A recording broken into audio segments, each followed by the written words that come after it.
Hi friends, welcome back. അസ്സലാമു അലൈക്കും. ഇന്ന് നമ്മൾ 4 മണിക്ക് ചായയുടെ കൂടെയൊക്കെ കഴിക്കാൻ പറ്റിയ നല്ലൊരു സ്നാക്സ് ആണ് ഉണ്ടാക്കുന്നത്. വീഡിയോ കാണാം. അപ്പോൾ നമുക്ക് അതിലേക്ക് ആവശ്യമുള്ളത് 1.5 കപ്പ് മൈദയാണ്.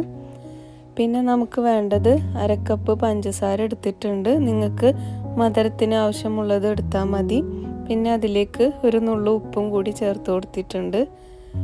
പിന്നെ ഒരു എഗ്ഗ്, അതുപോലെ തന്നെ ഒരു ടേബിൾ സ്പൂൺ നെയ്യാണ് ഒഴിച്ച് കൊടുക്കുന്നത്. ഓയിൽ വേണമെങ്കിൽ ഓയിൽ ഒഴിച്ച് കൊടുക്കാം, പക്ഷേ നെയ്യ് കുറച്ച് ടേസ്റ്റ് കൂടും. അപ്പോൾ അതെല്ലാം കൂടിയിട്ട് നന്നായിട്ടൊന്ന് മിക്സ് ചെയ്തിട്ട് കൊടുക്കണം.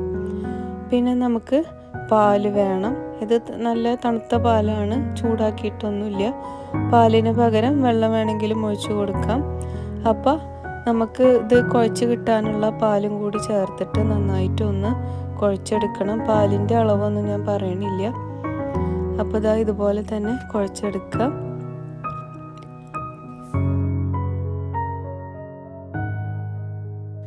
അപ്പോൾ നമ്മുടെ മാവൊക്കെ കുഴച്ചതിന് ശേഷം ഇതുപോലെ ഇതിൽ നിന്ന് പകുതി നമ്മൾ മാറ്റി വെക്കണം. നമുക്ക് 2 ടൈപ്പ് ഉണ്ടാക്കാൻ വേണ്ടിയിട്ടാണ്. അപ്പോൾ അതിൽ നിന്ന് പകുതി വേറൊരു പാത്രത്തിലേക്ക് മാറ്റി വെക്കുക. എന്നിട്ട് ബാക്കി ബൗളിൽ നമ്മൾ 1 ടേബിൾ സ്പൂൺ കൊക്കോ പൗഡറാണ്, അതുകൂടി ചേർത്തിട്ട് നന്നായിട്ട് ഒന്ന് മിക്സ് ചെയ്തിട്ട് കുഴച്ചെടുക്കണം.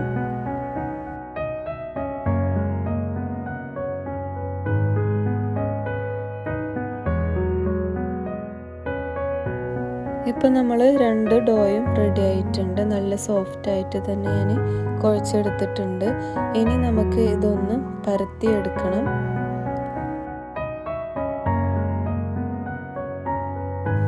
അപ്പോൾ പരത്താൻ വേണ്ടിയിട്ട് മൈദപ്പൊടി തന്നെയാണ് ഞാൻ എടുത്തിട്ടുള്ളത്.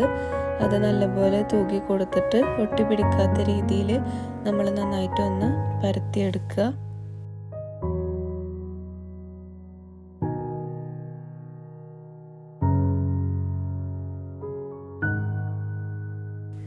വലുതാക്കി പരത്തിയെടുക്കണം. അധികം കനം കുറക്കൊന്നും വേണ്ട, എന്നാൽ അത്യാവശ്യം തിക്കും വേണം, നൈസാകരുത്. ഇതുപോലെ ഞാൻ പരത്തിയെടുത്തിട്ടുണ്ട്. ഇനി നമുക്ക് ആദ്യം പരത്തി വെച്ചത് മാറ്റി വെക്കണം. എന്നിട്ട് നമ്മുടെ കൊക്കോ പൗഡറും കൂടി ചേർത്തിട്ടുള്ള ഡോ അതുപോലെ തന്നെ പരത്തിയെടുക്കുക.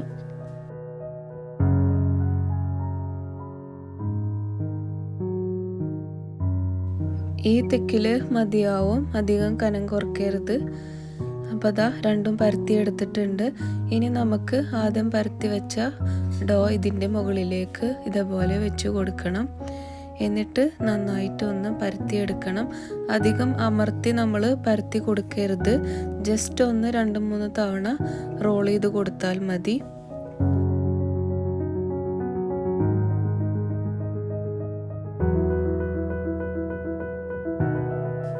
ഇനി നമുക്ക് ഇതേപോലെ ഒന്ന് കട്ട് ചെയ്ത് കൊടുക്കണം. 4 ഭാഗം നന്നായിട്ടൊന്ന് കട്ട് ചെയ്ത് കൊടുക്കുക.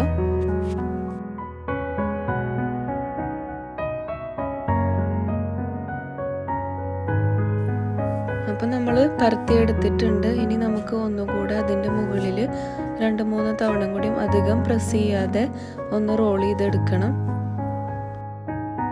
പിന്നെ നമ്മൾ ഇതുപോലെ നീളത്തിലൊന്ന് കട്ട് ചെയ്ത് കൊടുക്കുക. തിരിച്ചും അതുപോലെ തന്നെ കട്ട് ചെയ്ത് കൊടുക്കണം.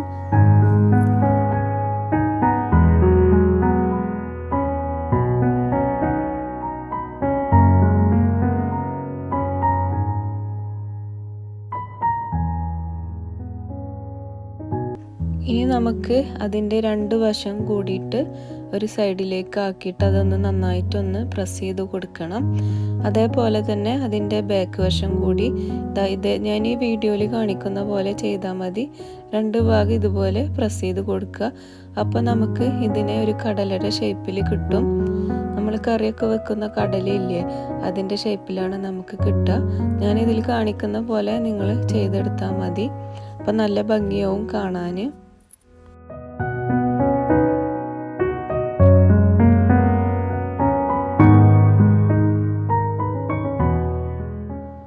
ഇനി നിങ്ങൾക്ക് പരത്തി വെച്ചത് കുറച്ച് കട്ടി കൂടിയെന്നുണ്ടെങ്കിൽ ഇതുപോലെ ഒന്ന് പ്രസ് ചെയ്തിട്ട് ആ ഷേപ്പ് ഉണ്ടാക്കിയാലും മതി.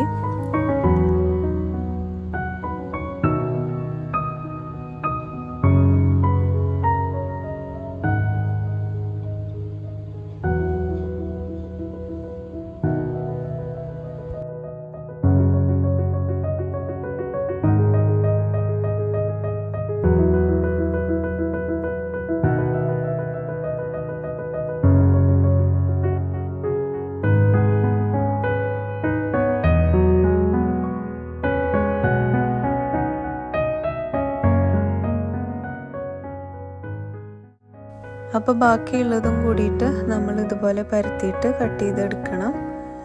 ഇപ്പം നമ്മൾ എല്ലാതും റെഡിയാക്കി എടുത്തിട്ടുണ്ട്. ഈ ഷേപ്പിൽ എല്ലാതും ഉണ്ടാക്കി എടുത്തിട്ടുണ്ട്. ബാക്കി നമ്മൾ കട്ട് ചെയ്ത പീസ് ഇതുപോലെ ആക്കിയെടുത്താലും മതി. നമ്മളെ ഓയിൽ ചൂടായിട്ടുണ്ട്. മീഡിയം ഫ്ലെയിമിലാണ് ഞാൻ വെച്ചേക്കുന്നത്. ഇനി നമുക്കതൊന്ന് നന്നായിട്ട് ഫ്രൈ ചെയ്തെടുക്കണം. നല്ല ക്രിസ്പി ആയിട്ട് തന്നെ ഫ്രൈ ആയി കിട്ടും. നമുക്ക് നല്ല ടേസ്റ്റി ആയിട്ടുള്ള ഒരു സ്നാക്സാണ്. ചോക്ലേറ്റ് ഇഷ്ടപ്പെടുന്ന മക്കൾക്കൊക്കെ ഇത് നന്നായിട്ട് ഇഷ്ടമാവും. നല്ലൊരു വെറൈറ്റി റെസിപ്പിയാണ് ഇത്. അപ്പോൾ എല്ലാവരും ട്രൈ ചെയ്ത് നോക്കണം. നല്ല ടേസ്റ്റിയാണ് ഇത് കഴിക്കാൻ.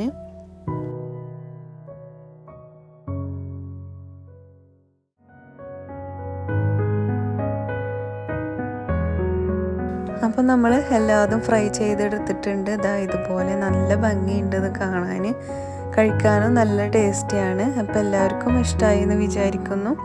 ഇഷ്ടമായാൽ ലൈക്ക് ചെയ്യാൻ മറക്കരുത്. അതുപോലെ തന്നെ സബ്സ്ക്രൈബ് ചെയ്യാതെ കാണുന്നവരാണെങ്കിൽ സബും കൂടി ചെയ്തേക്കണേ. അപ്പോൾ ഇൻഷാ അല്ലാഹ് നമുക്ക് അടുത്ത വീഡിയോയിൽ കാണാം. Thank you.